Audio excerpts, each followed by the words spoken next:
Este es el actor Danny Dyer. Interpretó a un matón en una película británica sobre la violencia en el fútbol. Es un apasionado de este deporte, pero no hasta el extremo de los verdaderos hooligans. Gracias a su gran interpretación se ganó el respeto de este colectivo y consiguió introducirse en ese mundo oscuro y peligroso. Danny va a emprender un viaje alrededor del mundo para acercarse de una manera más directa y personal a los radicales de la violencia en el fútbol. Estará en el ojo del huracán y nos llevará hasta la primera línea de combate, donde se verá envuelto en disputas callejeras con gases lacrimógenos e incluso disparos. ¡Madre mía! El viaje va a ser un auténtico infierno. Football Hooligans International.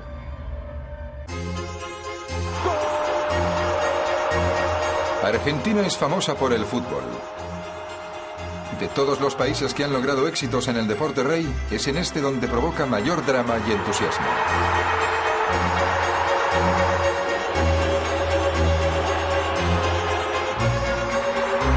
Pero Argentina no es solo conocida por su pasión dentro del campo. Las gradas del segundo país más grande de América del Sur albergan casi con toda seguridad a los hooligans más apasionados y violentos del mundo.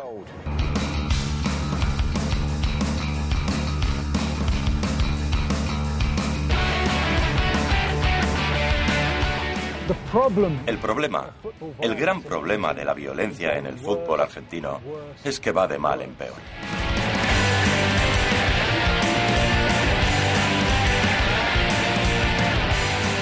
Esta semana, Danny se encuentra en Argentina, a más de 11.000 kilómetros de su ciudad natal, Londres, y se dirige a la capital, Buenos Aires. Va a asistir a uno de los mejores derbis de América del Sur, el Independiente contra el Racing Club. ¡Vaya! Este es uno de los partidos más explosivos del mundo.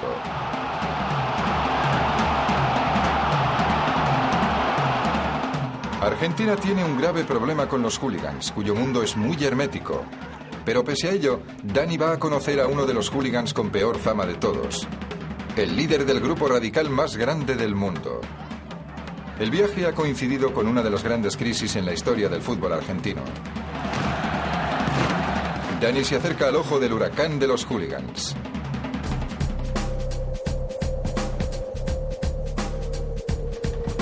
Argentina es el país más lejano al que ha viajado Danny en toda su vida, y las 18 horas que ha estado de viaje le han afectado bastante.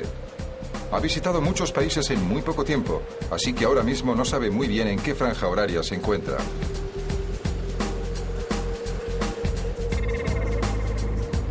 Pero lo que sí sabe es que Buenos Aires es una ciudad peligrosa y los problemas pueden estar acechando a la vuelta de la esquina. Vámonos antes de que empeore la cosa. Actualmente Buenos Aires es una ciudad muy bulliciosa que cuenta con casi 13 millones de habitantes y se ha convertido en uno de los destinos preferidos de turistas y viajeros. Ellos fueron los que la construyeron. En la segunda mitad del siglo XIX, los inmigrantes europeos comenzaron a poblar Buenos Aires y con ellos llegó el fútbol.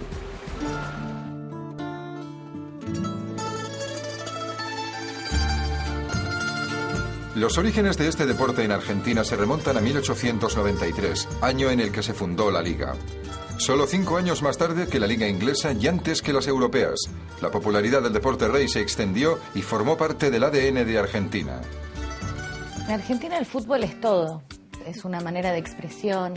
Es muy difícil encontrar a alguien en Argentina que no tenga una relación emotiva, afectiva con el juego del fútbol. Cuando el fútbol es todo lo que uno tiene, se convierte en una religión.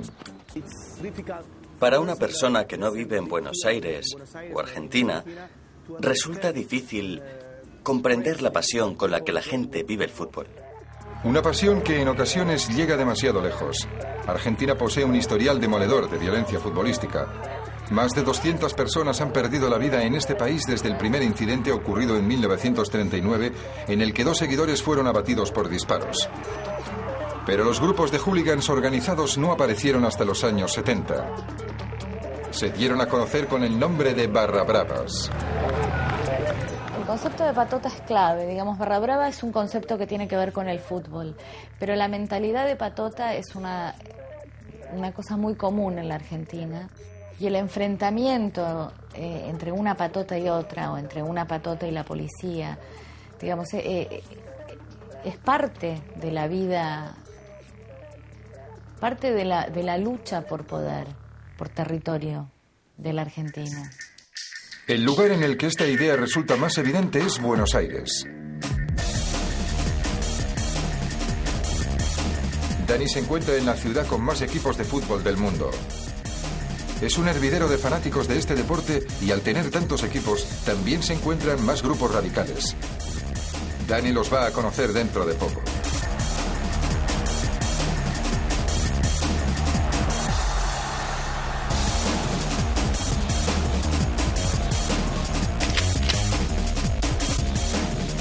Saludamos a Ariel León, que fue un barra brava en las décadas de los 80 y los 90. Su equipo era el Vélez Sarsfield y perteneció 10 años al grupo radical. Cuando creces ahí adentro, perdés ciertos miedos, capaz que tiene la gente normal, que es a pelearse, a estar en ese ambiente que generalmente a cualquier persona le daría miedo. Generalmente la violencia es toda física y generalmente en las barras siempre hay un grupo determinado que es el que va armado. Pero ya cuando, generalmente los enfrentamientos armados son cuando es algo planeado ya. En Inglaterra, en la década de los 70 y los 80, las áreas de servicio se convirtieron en escenario de peleas de grupos radicales. Hoy en día, en Buenos Aires, los enfrentamientos se producen en los peajes de las autopistas que rodean la ciudad. Cada fin de semana en Buenos Aires, cientos de autobuses llenos de barras bravas cruzan la ciudad para ir a los partidos. Cuando coinciden en peajes como este, aprovechan para agredirse unos a otros. Ariel conoce muy bien estas peleas, porque una vez estuvo en una. Marcó el principio del fin de sus días como barra brava. 40, 50 personas de River que seguramente serían de la barra. Y bueno, nosotros éramos 3 micros de Vélez y no, o sea, hubo agresiones, rompieron todos los micros, todos. Nosotros no pudimos bajar del micro. Vino la policía, se paró y cuando bajamos todo el micro tenía 16 agujeros de bala. Y ningún herido y arriba del micro había 60 personas. Pero no siempre hay suerte. En abril de 2003, los disturbios entre los hinchas del River Plate y el Newell's Old Boys se cobraron la vida de 2 aficionados. Para intentar comprender la pasión y la violencia en el fútbol argentino, Dani asistirá a un partido. Va a presenciar uno de los mejores, el clásico de Avellaneda entre el Independiente y el Racing Club. Si creíais haberlo visto todo en un derbi, esperad a ver esto. Creo que me lo he hecho encima. Dani está en medio de la locura del fútbol argentino. Football Hooligans International. Football Hooligans International. Esta semana estoy en Argentina y como soy inglés, creo que lo mejor será pasar desapercibido.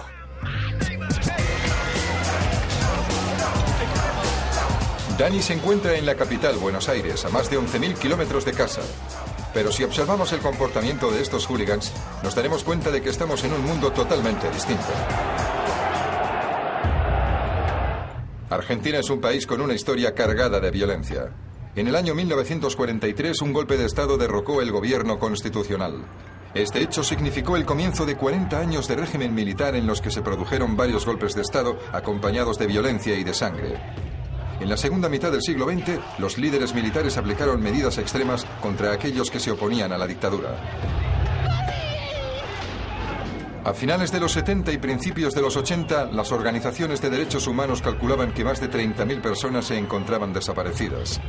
Se cree que fueron detenidas y ejecutadas en clandestinidad sin juicio previo.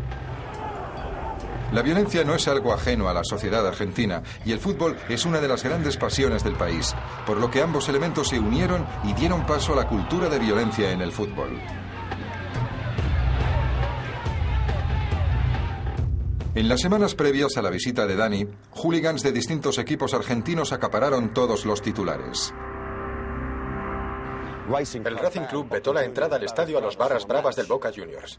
Pero un juez anuló esta prohibición y se suspendió el partido. Era imposible garantizar la seguridad de los aficionados. ¿Y el grupo radical del Gimnasia? Amenazó con matar al equipo si ganaba. Durante un partido entre el Newell's Old Boys y el Rosario Central se rozó la tragedia. Los dos bandos de hinchas comenzaron a lanzarse piedras unos a otros y la policía intervino disparando pelotas de goma contra los ultras del Newells.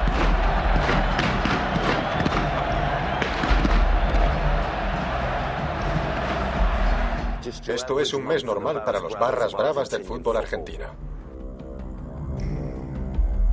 El encuentro que va a presenciar Dani es uno de los más imprevisibles del país. ¿Tendrá que ponerse un chaleco antibalas? Este derbi se disputa en el barrio de Avellaneda. Los dos equipos, el Independiente y el Racing Club, están separados por apenas 300 metros. Es domingo por la tarde y Dani se dirige al estadio. Es un partido en el que casi siempre se producen disturbios.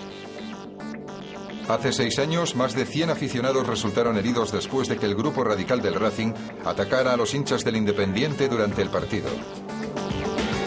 Ese mismo año, un seguidor del Racing murió tras recibir 17 puñaladas.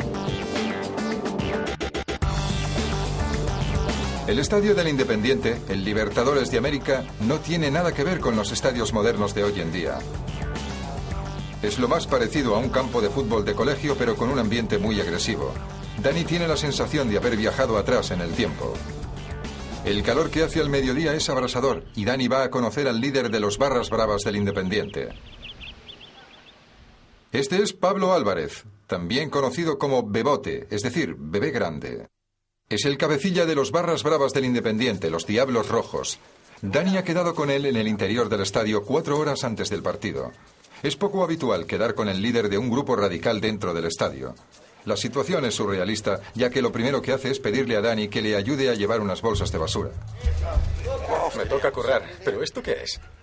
Madre mía. ¿Qué habrá en su interior? Creo que están llenas de machetes. Sin embargo, la realidad es bien distinta.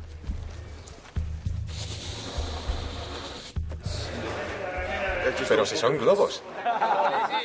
Son globos con mensajes contra la violencia. Los ultras se disponen a hincharlos todos. Sobra decir que todo esto resulta muy extraño. Dani está acostumbrado a hablar con hooligans tapados con pasamontañas. Sin embargo, Bebote tiene un niño sentado sobre sus piernas que lleva un globo contra la violencia. ¿De qué va todo esto? ¿Suele haber muchos problemas durante el partido?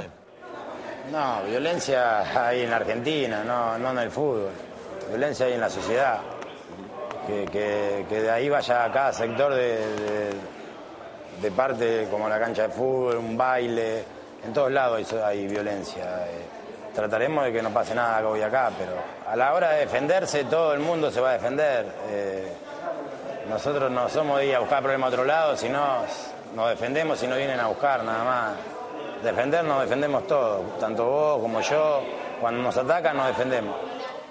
Según las palabras de Bebote, los problemas de violencia en el fútbol argentino son cosa del pasado. Comunes son, comunes. Y hace muchos años que no hay violencia en el fútbol. Estamos más controlados ahora. Sí, así que no hay muchos incidentes. La sensación que me ha dado es que Pablo y su pequeño grupo radical no quieren desvelarnos muchos secretos. No quieren hablar más de la cuenta. Es algo nuevo para mí. Todos los equipos que he conocido, todos los grupos radicales, hablaban de la violencia, de parecer tipos duros, agresivos. Creo que aquí todo es aún más siniestro. Él sabe perfectamente dónde está metido y no me quiere contar nada, pero no le culpo. Mirad a los polis. Están esperando a que pase algo para intervenir. Dani está a punto de entrar en el Popular, el fondo en el que se ubican los Diablos Rojos, un lugar al que ni siquiera la policía se atrevería a entrar. Tal vez no haya ningún problema. Quizá hoy el partido transcurra sin incidentes. ¿Será el paraíso o el infierno?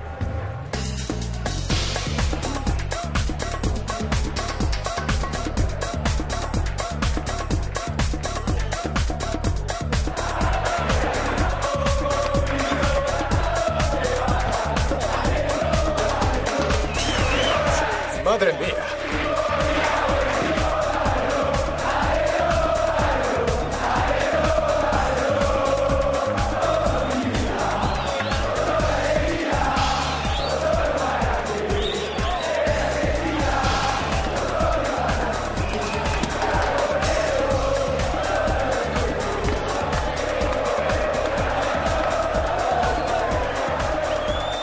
Dani nunca había visto una grada tan entusiasmada y no está seguro de si esto es un estadio de fútbol o un manicomio. ¡Esto es una pasada, tíos! 40.000 aficionados se amontonan en el estadio. Creo que nunca había escuchado tanto jaleo. Y nadie va borracho. No lo necesitan. Es un ambiente festivo sin una sola gota de alcohol. De hecho, se parece más a una fiesta rave que a otra cosa. Dani está descargando adrenalina a raudales. Nunca había vivido nada igual. Es una mezcla de entusiasmo e inquietud. Ahí está mi amigo, Pablo.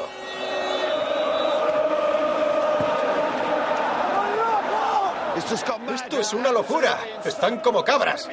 Me va a explotar la cabeza. ¡Por Dios!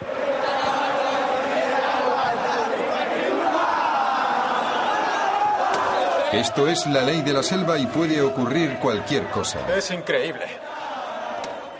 Menos mal que Dani está cerca de Bebote, porque aquí él es la ley. En el lado contrario, el fondo del Racing Club está igual de animado, y eso que todavía falta media hora para el inicio del encuentro.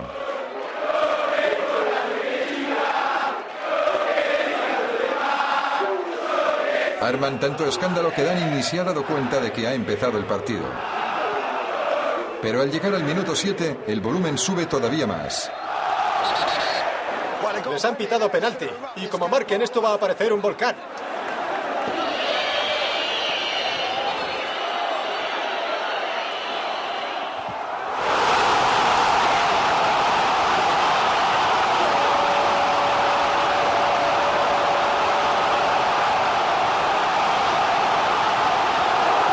¡Qué fuerte!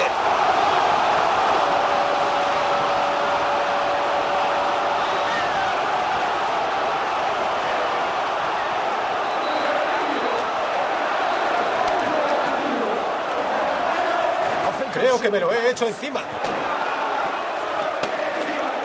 Los siguientes 2 minutos son de auténtica locura.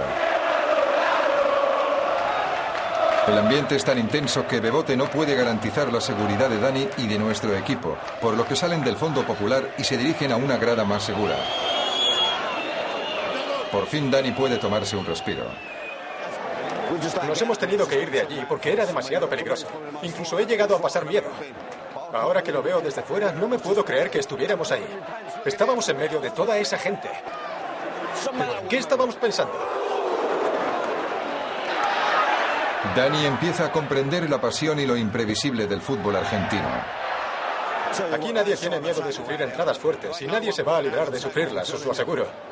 Se están dando por todos lados. Los jugadores se contagian del ambiente, del carácter de los aficionados. En el descanso, el grupo radical del Racing decide montar su propio espectáculo. Van corriendo de un lado para otro. No me quiero ni imaginar lo que puede pasar. Eso es un auténtico caos. Tienen buenas voces, tío. Son unos hinchas de verdad. Me alegro de no estar entre ellos.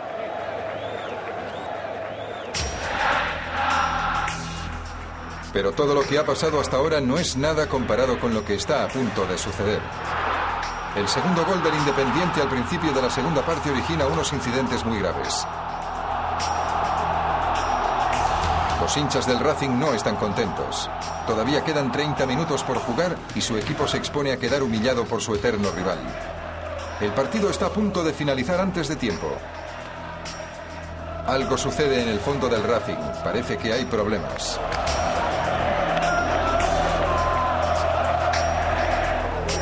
Los barras bravas del Racing empiezan a tirar piedras contra los hinchas del Independiente. El árbitro detiene el partido. La policía entra en el fondo del Racing y dispara gases lacrimógenos.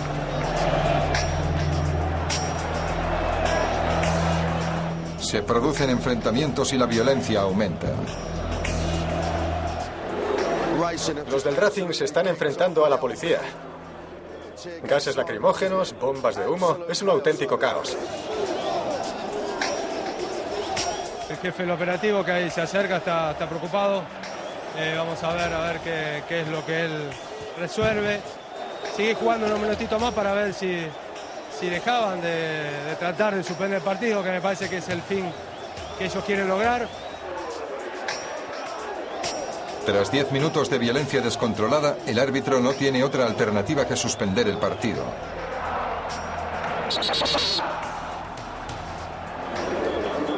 Tienen que suspender el partido, se acabó. Los jugadores se han retirado y la policía está sobre el campo. Nunca había visto nada igual, se suspende. Es una pena porque me lo estaba pasando bien. Dani ha asistido a infinidad de partidos en Inglaterra y nunca había pasado nada parecido. Pero el primer partido que ha visto en Argentina se ha tenido que suspender por los altercados. Lo cierto es que la policía es incapaz de mantener el control. Todavía se están pegando, es un infierno. Las acciones del grupo radical del Racing esconden un sentimiento desbordado de lealtad y apoyo al equipo. Los hinchas del Racing piensan, bueno, antes de que nos marquen más goles, suspendemos el partido. Vale, vamos a acabar con esto. En Argentina, los aficionados creen que pueden jugar y esta es su manera de hacerlo. Detuvieron el partido para evitar la humillación sobre el terreno de juego. Creen que así ayudan al equipo. La policía intenta reducirlos con cañones de agua, pero no pueden calmar los ánimos. Después de todo, ellos creen que han ganado.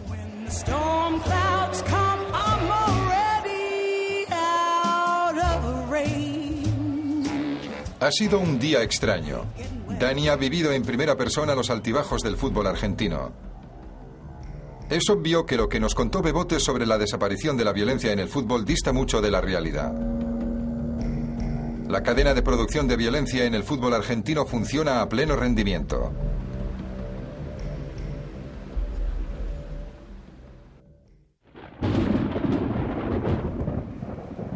A la mañana siguiente, Dani comprueba que la violencia que vio durante el partido ha desencadenado una gran tormenta. Como podéis ver, la guerra contra la violencia ha empezado. La Federación Argentina de Fútbol ha dicho basta después de lo ocurrido en el partido que vimos entre el Independiente y el Racing Club. Se ha prohibido que los aficionados viajen con sus equipos en los 4 partidos que restan de temporada. Y los equipos cuyos aficionados causen altercados se expondrán a que les resten puntos. Qué casualidad que hayamos venido justo en este momento. Es algo muy gordo. Sale en todos los periódicos. Es algo histórico. Los incidentes salen en todos los canales de televisión. Hay muchos debates, muchas discusiones. El nivel de debate del fútbol argentino es muy alto. Podríamos sentarnos y hablar horas y horas sobre la estructura del fútbol en este país, pero cuando se trata de llegar a conclusiones racionales en relación a los problemas con este deporte, parece que nunca se llega a nada. No es la primera vez que las autoridades amenazan con lavar la cara del fútbol argentino, pero es algo que ya se ha visto y escuchado muchas veces.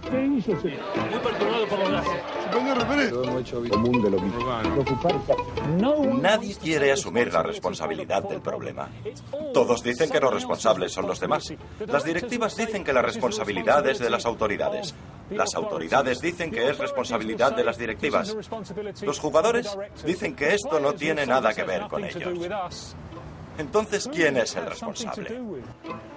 Da la sensación de que todo el mundo habla, pero nadie dice nada, ni siquiera los hooligans. Por lo que Dani teme que nadie le va a contar qué está pasando realmente.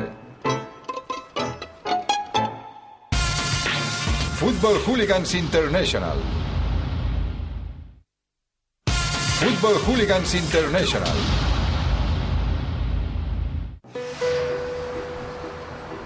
¿Quién lo iba a decir?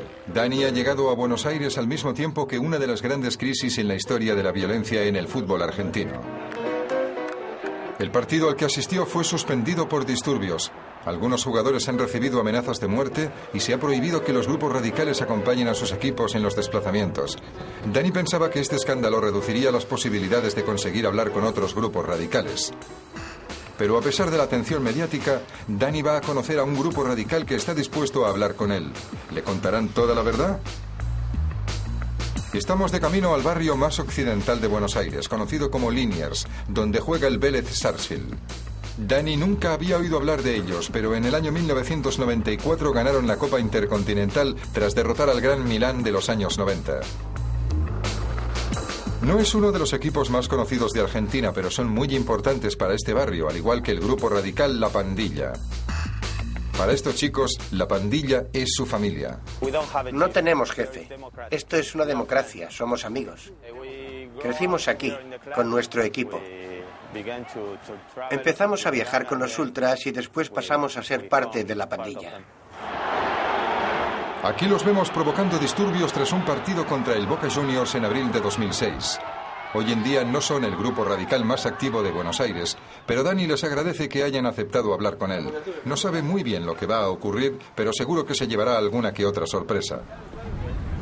He entrado con los hooligans al campo de su equipo. ¿Os lo podéis creer? Están chiflados, es una locura. Primera pregunta, ¿cuántos miembros tiene la pandilla? Somos entre 250 y 300, más o menos.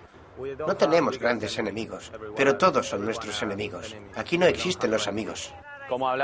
Al igual que Bebote del Independiente, no hablan mucho sobre la violencia, pero al menos ellos reconocen haber estado involucrados. Aquí las peleas son espontáneas. Si nos cruzamos con otro grupo radical, nos peleamos.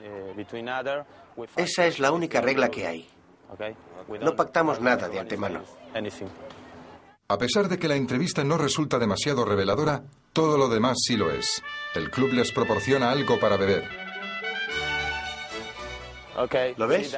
Aquí nos tratan muy bien. Muy bien.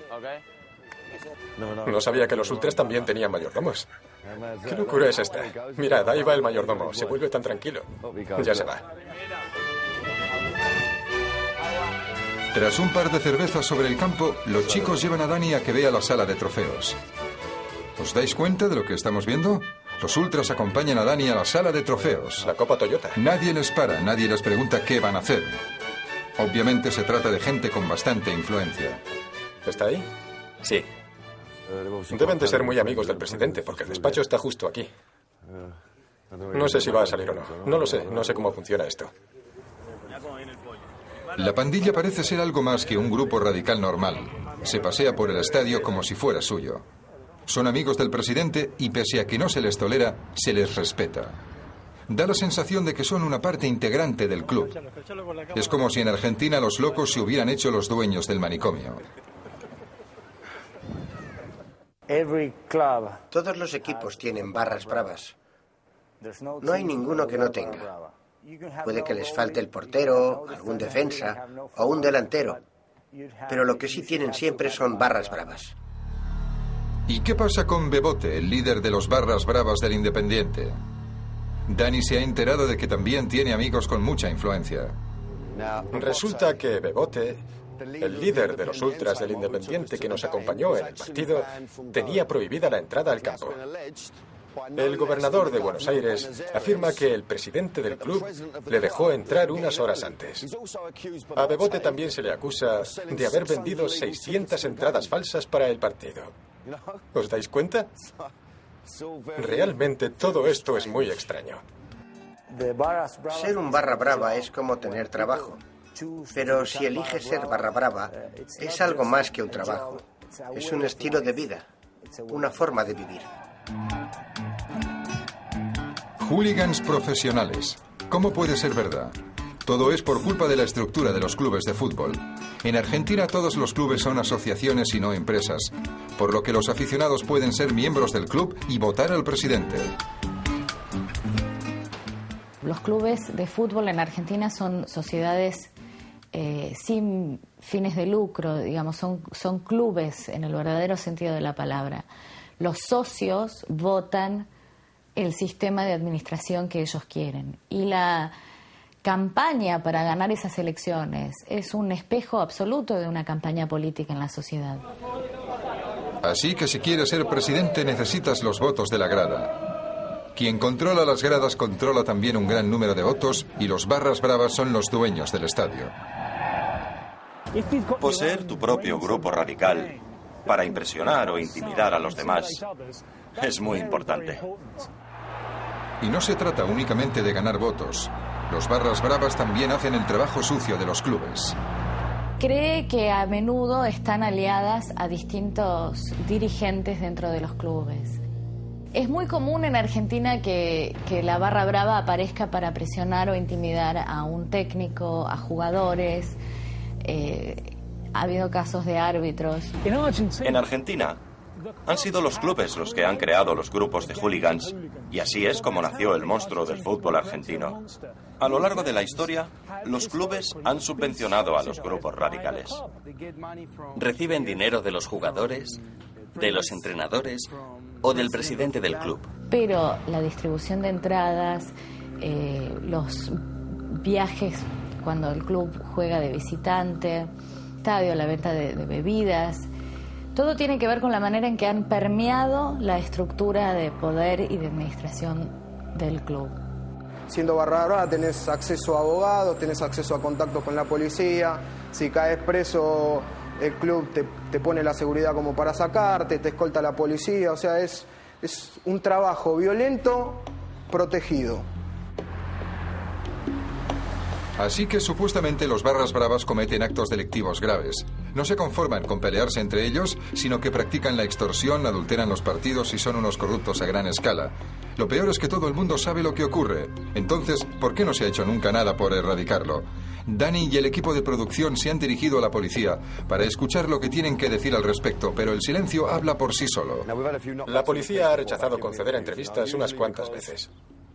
Bien porque no quieren colaborar con nuestro programa o bien porque creen que estamos exaltando a los hooligans.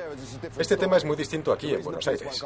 La razón por la que la policía no quiere salir por televisión es porque la situación con los barras bravas es imprevisible y hoy en día están asustados de la repercusión que pueda tener. Se supone que ellos son la ley y el orden. Esto me ha hecho comprender lo lamentables que son los barras bravas. Conforman un equipo muy bien conjuntado. Son como pequeños grupos mafiosos. Son muy parecidos a las mafias italianas. La influencia de los barras bravas se puede apreciar en todo su esplendor en un partido como este. 2 veces al año en Buenos Aires tiene lugar un encuentro que es para algunos el mejor partido del mundo. Es uno de los grandes derbis mundiales, sin ninguna duda. Es más importante que el Real Madrid-Barcelona o el Manchester-Liverpool. Es el partido más importante del mundo. Boca River es algo que ha adquirido dimensiones mitológicas, alegría y violencia, de excitación y agresión. River Plate contra Boca Juniors es el encuentro entre los dos equipos argentinos más laureados y el de los dos grupos radicales más importantes. La cobertura televisiva en un partido entre River y Boca demuestra el papel tan importante que tienen los barras bravas en el mundo del fútbol. Así va llegando parte de la hinchada de Boca aquí a la cancha de River Plate. No estamos viendo la llegada de uno de los equipos al estadio, es un grupo de ultras. Aunque parezca increíble, la televisión retransmite en directo su llegada al campo e incluso la comentan. La hinchada, ahí están, los más caracterizados de River, los llamados borrachos del tablón. De todos los países a los que ha viajado Dani, en este es el único en el que ha visto y escuchado algo así. No, pero mira lo que es eso, mira. Te pega, es más grande el brazo de él que la pierna mía. Pero son lo que manejan ellos, ¿no? Los dos clubes nacieron en la zona de Boca, en Buenos Aires, y como rivales vecinos que son, siempre han estado en pie de guerra el uno contra el otro. El grupo radical del River es conocido como los borrachos del tablón y surgió en los años 70. Son tan poderosos que tienen una zona reservada dentro del estadio. Un consejo, nunca vayáis allí.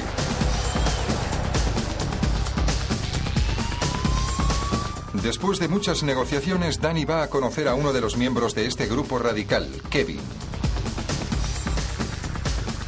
Dani confía en que sea un poco más sincero con respecto al papel de los barras bravas en la violencia en el fútbol argentino. Ahora, preparados para pelear,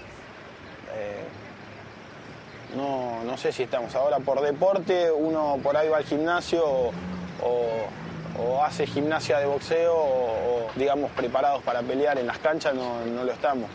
Si no, lo hacemos porque... Pero Kevin apenas nos descubre nada nuevo, porque los del River tienen un amplio historial delictivo. Antes de un partido de la Copa Libertadores en el año 2005, agredieron al entrenador del equipo contrario. Hubo peleas en las calles cercanas al estadio contra la policía e incluso disparos. No hay muchas confrontaciones. Por supuesto que no. En los últimos 10 años se han contabilizado 50 incidentes relacionados con los hinchas del River y cuando comenzó la temporada 2007-2008, su estadio quedó clausurado a causa de los actos violentos protagonizados por sus seguidores. Dani no habla mucho español, pero no se deja engañar en ningún idioma. Está claro que entre los barras bravas existe una especie de pacto de silencio. El rival del River, el Boca Juniors, se encuentra en el corazón de la increíblemente colorida zona del Boca. El estadio es más conocido como La Bombonera. En los aledaños hay infinidad de imágenes del hijo predilecto del club. El jugador que para Dani ha sido el mejor de la historia. Maradona, el disparo.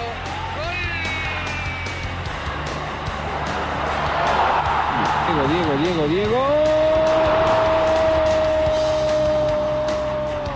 Y tras Maradona, el jugador más famoso del Boca Juniors es el que lleva la camiseta número 12. Así se llama el grupo radical, la 12. El Boca Juniors es uno de los equipos más conocidos del mundo. Y la 12 es uno de los grupos radicales más famosos.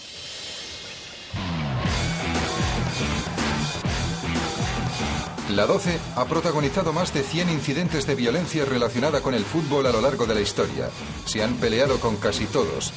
Estos altercados se produjeron en las calles de Buenos Aires en el año 2003 tras una victoria del Boca. Menos mal que no suelen perder demasiados partidos.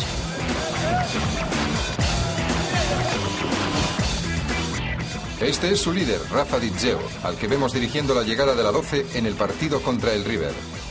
No solo dirige a sus hombres, sino que también le dice a la policía a dónde tiene que ir. Hablan con la policía, le la mandan a la policía. Desde 1999 las autoridades intentan apartar a Rafa de la violencia relacionada con el fútbol. Tiene pendiente una pena de cárcel de 3 años y 10 meses, pero de momento su equipo de abogados ha conseguido que no entre en prisión. Como es lógico, no conviene tener problemas con un hombre así, por lo que Dani procura llegar puntual a la cita. No se puede hablar todos los días con el líder del que está considerado el grupo radical más importante del mundo. Me han dicho que tengo que esperar en esta gasolinera. Hay que ser muy discretos. Todavía no sé a dónde iremos. Este tío es una leyenda viva en esta tierra. Es el Maradona de los hooligans. Todos le respetan. Es bastante mayor, pero también muy peligroso. Ahora mismo me siento como si fuera a ver al padrino. Es como estar en la película. Es un mafioso.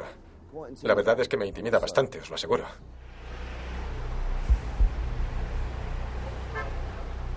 Dani lleva casi 1 hora esperando y esto no le ayuda a calmar los nervios.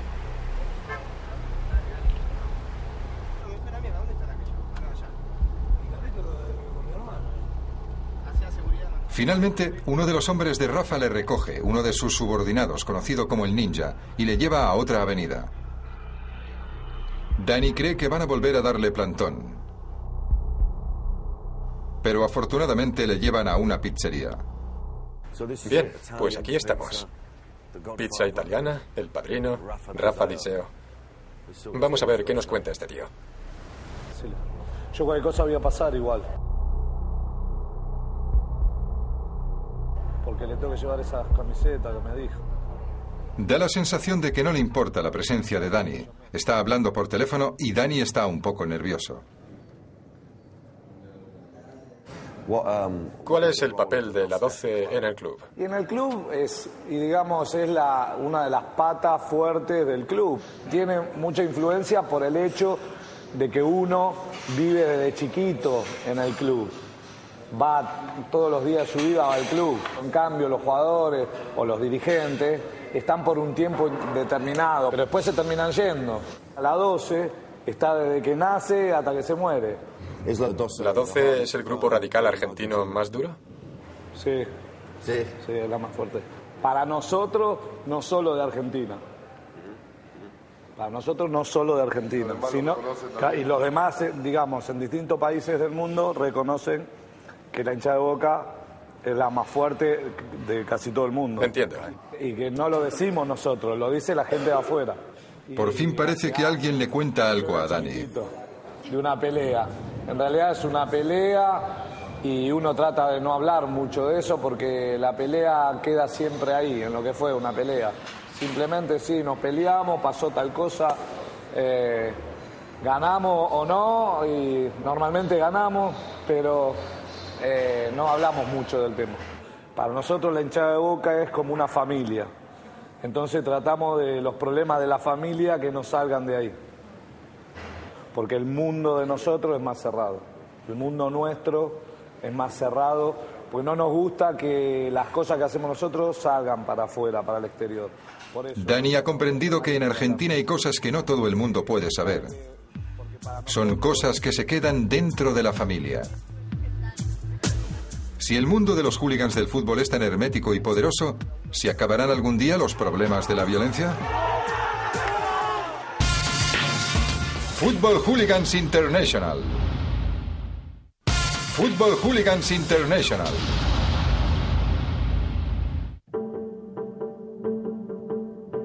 En el poco tiempo que lleva en Argentina, Dani ha comprobado que los hooligans de este país son muy distintos a los del resto del mundo. Son una parte más del juego, como lo son los goles o los fueras de juego. Los problemas de la violencia en el fútbol están tan arraigados que es imposible saber si acabarán algún día. Una sugerencia sería fijarse en el país que posiblemente haya afrontado con más éxito el problema que en su día recibió el nombre de la enfermedad inglesa. Lo que sí se puede tomar como ejemplo de Inglaterra es una actitud, digamos, gubernamental o social de asumir el problema y intentar encararlo. En Inglaterra realmente hubo un esfuerzo por parte del gobierno de crear una estructura para lidiar con el problema de la violencia en el fútbol. Lo que significa estadios equipados con asientos, prohibir la entrada al campo a algunos aficionados y castigos más duros para los hooligans convictos. En Inglaterra se consiguió sanear el fútbol. Si Argentina siguiera el mismo camino, ¿qué ocurriría con la pasión, esa parte tan importante del deporte en este país? Sería una pena que ocurriera algo así en Argentina, porque se perdería gran parte de la cultura de las gradas, que es una maravilla que hay que conservar. Dani entiende este argumento porque en la primera parte del partido del Independiente vivió una experiencia única. Pero lo que ocurrió durante el segundo tiempo pudo acabar en tragedia, algo que no es ajeno al fútbol argentino. Es cuestión de vida o muerte. Pero hay que tomar una decisión. Si hay que acabar con la pasión para eliminar estas atrocidades, adelante. Estoy de acuerdo. Considero esencial que el fútbol no cause más muertes en Argentina. Que sin pasión no haya violencia. Pero lo ideal sería encontrar una manera en la que se puede canalizar la agresión y la testosterona necesaria sin que esto resulte en las muertes, en el caos organizado, digamos, o en la vorágine de violencia en la que se está convirtiendo el fútbol argentino. El reto al que se enfrenta Argentina es incluso más difícil que el de Inglaterra, porque aquí los hooligans tienen mucha más influencia. Las barras bravas están completamente involucradas en el fútbol a tal punto que es casi imposible imaginar el fútbol argentino sin barra brava. El problema en Argentina es que nadie cree que va a funcionar una solución. Ya de antemano, nadie cree que puede solucionarse el problema. La violencia es algo muy frecuente hoy en día en la Argentina, siempre lo fue y hoy lo sigue siendo. Lo que pasa es que hoy parece que tiene más poder la hinchada o toda la gente que los controles que pueden llegar a haber. Cuando empezó la temporada 2007-2008, las medidas que se habían aplicado durante la crisis se anularon y los barras bravas volvieron a los estadios. Pero Rafa Di Geo ya está cumpliendo la condena que tenía pendiente por actos violentos relacionados con el fútbol. Parece que las autoridades están dando los primeros pasos para combatir el problema, pero se enfrentan a una guerra contra aquellos que creen tener el poder. Yo estoy en el club desde los 7 años. Y desde los 7 años a hoy pasaron un montón de jugadores, un montón de dirigentes y nosotros seguimos estando. Por eso tiene o sea, la fuerza que tiene la hinchada dentro del club.